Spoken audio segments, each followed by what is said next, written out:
Well, that's a look at how new cuts are developed here in the Culinary Center. The next step is coming up with a wonderful beef recipe. And join us now is Chris Geigel with the Beef Culinary team. Chris, you've piqued my interest with beer, beef, cheese, and apples here. Tell me what you got going. So this is one of the newer recipes we developed here. It's called our beef and kale queso fundido. It's basically a beer and cheese dip with a beefy twist. Outstanding. So I'll show you how to make that here. Okay. First I'm going to turn on my frying pan. Sure. So you start with a little beer, and who doesn't love that? Okay. We're using a craft beer here in Colorado. Beer's really big, so I picked a local craft beer, but you can use your favorite beer. So that's going to go into the frying pan. All right. Yeah, there's lots of places you can find that here. And then diced tomatoes with some diced chilies in it. I used a mild, but if you like it spicy, you can use the hot version. Okay. So that's going to go in here too. Like a can of that? 1 can of that. Sure. I'm going to stir that up a little bit. Okay.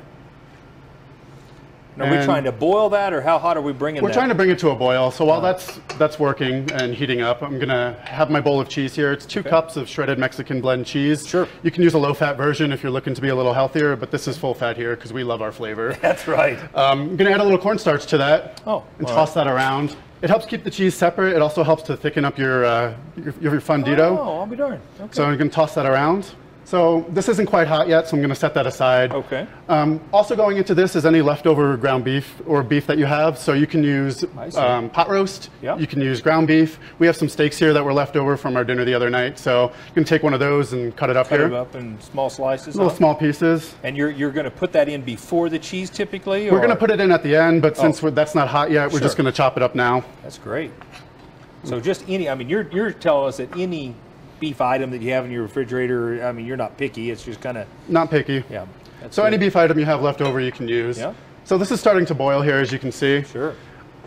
Once it comes to a boil, we're going to add our cheese a little bit at a time. All right. So about half a cup at a time. All right. Add that, stir it in. Let that melt, huh? We want to let it melt. We don't want to add too much at one time and have a clump up on it. Right, right. And how much cornstarch did you say you normally put in there? It's a tablespoon to the 2 cups of cheese that we put in there. No doubt. Add a little more cheese now that that's melted. Yeah. Thickening up pretty good, huh? Yeah, the cornstarch helps that, and you can see the cheese is starting to melt and get all stringy here. So this is a recipe you all actually created here in the kitchen. It is. Yeah. It was a trial of love. Is that right? A lot of iterations to get it to a point that was easy and turned out really well. But you know, that's kind of what we do here. All of our recipes are at least triple tested. So that's neat. Gonna add the rest of that cheese in there. Yeah, that's looking good now. It's getting nice and thick. Oh yeah. And so once all the cheese melts and starts to bubble a little bit, we're going to add whichever beef we choose. I'm going to use the steak since just chop that up. If we got steak, let's use steak. That's my attitude. So I'm just going to pour this in here. Okay.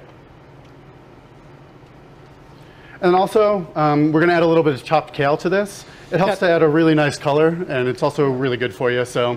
Well, tell me more about it. I mean, I hear about kale a lot. It's in lots of nutrition magazines. Sure. Why is that becoming so popular, Chris?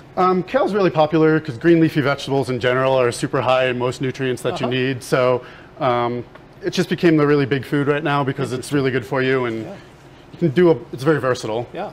So I'm not going to add all of this in, just a little bit here. Gotcha. I'm going to just turn down my heat a little bit. Sure. Stir that in. Look at that. Boy, that's quick too. That's quick, and that's done. You just want to make sure that you bring your beef up to temperature. So once it's kind of together and you add your steak, you want to cook it for about 3 to 5 minutes to make sure your leftover beef comes to at least 165 degrees. Okay, gotcha. That does look nice with that, yeah. A little color. You see the beef in there? Sure. So I'm just going to put some in the serving bowl here. Sure. Look at that. And there you have it. And you can serve it with your favorite things. If you want to be a little healthier, you can do carrots, celery, and apples. If you want to be a little more traditional, there's some pita and tortilla chips here.